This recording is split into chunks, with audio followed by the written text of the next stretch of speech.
இயேசுவில் அன்பான சகோதரர்களே சகோதரிகளே, உங்கள் அனைவரையும் விசுவாசத்தில் வளர்வோம் என்ற இந்த யூடியூப் சேனலுக்கு இனிதாய் வரவேற்கிறேன். நான் பள்ளியில் 7வது படித்து கொண்டிருந்த பொழுது விவிலிய வினாடி வினா போட்டி நடைபெற்றது. அதை நாளும் கடந்து கொண்டேன். அப்போது என்னிடம் இந்த கேள்வி கேட்கப்பட்டது: இயேசு, திருமுழுக்கு யோவான், இவரில் யார் பெரியவர்? இவருக்கும் இருக்கிற வித்தியாசம் என்ன, வயது வித்தியாசம் என்ன என்ற கேள்விதான். நான் உடனடியாக திருமுழுக்கு யோவான் தான் பெரியவர் என்றேன். ஆனால் எவ்வளவு வயது வித்தியாசம் எனக்கு தெரியவில்லை. என்னோடு பங்கேற்ற யாருக்கும் இந்த விடை தெரியவில்லை. இறுதியாக இந்த கேள்வி மக்களிடம் கேட்கப்பட்டது. மக்களுக்கும் தெரியவில்லை.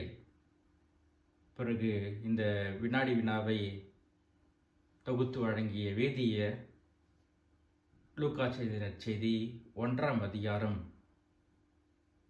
36வது வசனத்தை சொன்னார். அங்கே உறவினரான எலிசபெத்தும் தம் முதிர்ந்த வயதில் ஒரு மகனை கருத்தரித்திருக்கிறார். கருவுற இயலாதவர் என்று சொன்னப்பட்ட அவருக்கு இது 6ஆம் மாதம் என்று சொல்லி இயேசுவுக்கும் திருமுழுக்கு யோவானுக்கும் இடையே இருக்கிற வயது வித்தியாசம் 6 மாதம் என்றார். அப்படியெனில் எப்போது திருமுழுக்கு யோவான் பிறந்திருப்பார் என்றால், கிறிஸ்து பிறப்பதற்கு 6 மாதம் முன்பாக. அப்போ கிறிஸ்து பிறப்பு பெருவிழாவை நாம் டிசம்பர் மாதம் 25ஆம் தேதி கொண்டாடுகிறோம். அதற்கு 6 மாதம் முன்பாக ஜூன் மாதம் 24ஆம் தேதி திருமுழுக்கு யோவான் பிறந்திருக்க வேண்டும் என்று சொல்லி இந்த நாளில் ஆண்டுதோறும் திருமுழுக்கு யோவானின் பிறப்பு பெருவிழாவை நாம் கொண்டாடுகிறோம். இயேசுவுக்கு பிறப்பு பெருவிழா டிசம்பர் மாதம் 25. அவர் இறந்த நாள் பெரிய வெள்ளிக்கிழமை அன்று நாம் நினைவு கூர்கிறோம். அடுத்து மாதா அன்னை மரியாள் செப்டம்பர் மாதம் 8ஆம் தேதி அவருடைய பிறந்த நாள். அதோடு ஆகஸ்ட் மாதம் 15ஆம் தேதி விண்ணேற்பு அடைந்த பெருவிழாவை நாம் நினைவு கூர்கிறோம். இதுக்கு அடுத்து திருமுழுக்கு யோவான் அவருடைய பிறந்த நாளை நாம் கொண்டாடுகிறோம். திருமுழுக்கு யோவானை தவிர மற்ற புனிதர்கள் அனைவரையும் அவள் என்று இறந்தார்களோ அந்த நாள் தான் அவருடைய விழாவாக அல்லது அவருடைய பெருவிழாவை கொண்டாடுகிறோம். திருமுழுக்கு யோவான் மட்டும் இந்த சிறப்பு தருகிறது.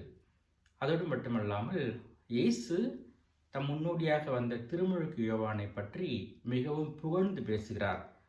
மத்தேயு நற்செய்தி 11ஆம் அதிகாரம் 11வது வசனத்தை நாம் வாசிக்கிறோம். இயேசு சொல்கிறார்: மனிதராய் பிறந்தவருள் திருமுழுக்கு யோவானை தவிர பெரியவர் வேறு எவரும் தோன்றியதில்லை. அப்போ ஏன் திருமுழுக்கு யோவானை விட பெரியவர் தோன்றியதில்லை? அது என்ன சிறப்பு திருமுழுக்கு யோவான் என்று பார்த்தால், தாமஸ் அக்வீனாஸ் என்கிற இறையியலாளர் ஒரு விடையை சொல்லுகிறார். அவர் சொல்லுகிறார், திருமுழுக்கு யோவான் தம்முடைய தாய் எலிசபெத் அம்மாவுடைய கருவில் இருந்தபோதே கடவுளால் அர்ச்சிக்கப்பட்டவராக இருந்தார். அது எவ்வாறு என்று அவர் எழுதுகிறார். லூக்கா செய்தி நற்செய்தி 1ஆம் அதிகாரம் 41 நாம் வாசிக்கிறோம். மரியா எலிசபெத்தை சந்திக்க வருகிறார். மரியாவின் வாழ்த்து எலிசபெத்து கேட்ட பொழுது வயிற்றில் இருந்த குழந்தை மகிழ்ச்சியால் துள்ளிற்று. அப்போ மரியா வருவதை பார்க்கிறார். அந்த திருமுழுக்கு யோவான் தாயின் கருவறையில் இருக்கிற போது தம்மிடம் வந்தவர் யார் என்று அவர் அறிந்து அவர் மீது நம்பிக்கை கொள்ளலாமா என்று யோசித்து நம்பிக்கை கொண்டு அக்களிப்பால் துள்ளுகிறார். அப்போ திருமுழுக்கு யோவான் தாயின் கருவில் இருக்கிற போதே தம்மிடம் வருபவர் யார், அவருடைய நம்பிக்கை கொள்ளலாமா என்று யோசித்து சிந்திக்கிற வல்லமையை அவர் பெற்றிருந்தார். இந்த வல்லமை பொதுவாக பிறந்த குழந்தைகள் பிறந்து வளர்கிற போதுதான் பெற்றுக்கொள்வார்கள். ஆனால் அவர் இந்த வல்லமையை தாயின் கருவில் இருந்த போதே பெற்றுக்கொண்டார். இது கடவுள் செய்த மாபெரும் அடையாளம் என்று தாமஸ் அக்வீனாஸ் சொல்லுகிறார். அன்பானவர்களே, இந்த திருமுழுக்கு யோவான் பிறப்பு பெருவிழாவில் நமக்கு தரும் செய்தி என்ன என்றால், கடவுள் நம்முடைய நம்பிக்கையை திடப்படுத்துகிறார். ஏனென்று பார்த்தால், திருமுழுக்கு யோவானுடைய பெற்றோர்கள் சக்கரையா மற்றும் எலிசபெத் இவர்கள் வயது முதிர்ந்தவராய் இருந்தார்கள். இவர்களுக்கு குழந்தை பேறு கிடைக்கும் என்கிற நம்பிக்கை இருந்திருந்தார்கள். எனவேதான் கபிரியேல் தூதர் சக்கரையாவுக்கு சொல்லி சக்கரையாவிடம் குழந்தை பிறப்பதை பற்றி சொல்லுகிற போது சக்கரையா சொல்லுகிறார். லூக்கா நற்செய்தி 1ஆம் அதிகாரம் 19ஆம் வசனத்தில், இது நடைபெறும் என எனக்கு எப்படி தெரியும்? நான் வயதானவன், அதுபோல என் மனைவியும் வயது முதிர்ந்தவராயிற்றே என்று சொல்கிறார். ஆனால் அன்பானவர்களே, அவருடைய நம்பிக்கை அல்லது அவருடைய விசுவாசத்தை கடவுள் திடப்படுத்தி இந்த வயதானவர்களுக்கு கடவுள் குழந்தை பாக்கியத்தை தருகிறார். அது மட்டுமல்ல, பழைய ஏற்பாட்டில் இன்னும் அதிக உதாரணங்கள் இருக்கிறது.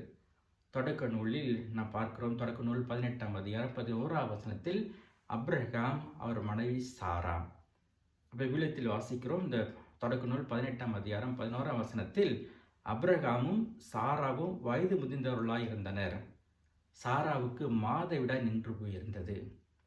ஆனால் இப்படிப்பட்ட வயது முதிர்ந்த சூழல், மாதவிடாய் நின்று இருந்த சாராவுடைய உடலில் கடவுள் குழந்தை பாக்கியத்தை தருகிறார்.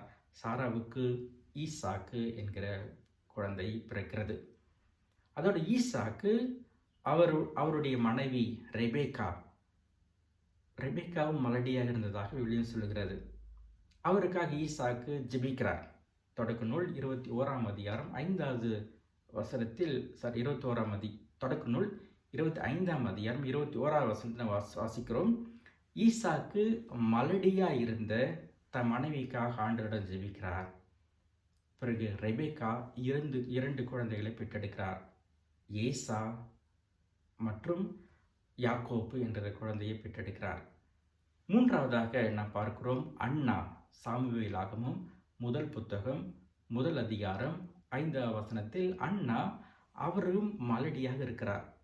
இங்கே விவிலியம் சொல்லுகிறது, ஆண்டவர் அன்னாவை மலடியாக்கியிருந்தார்.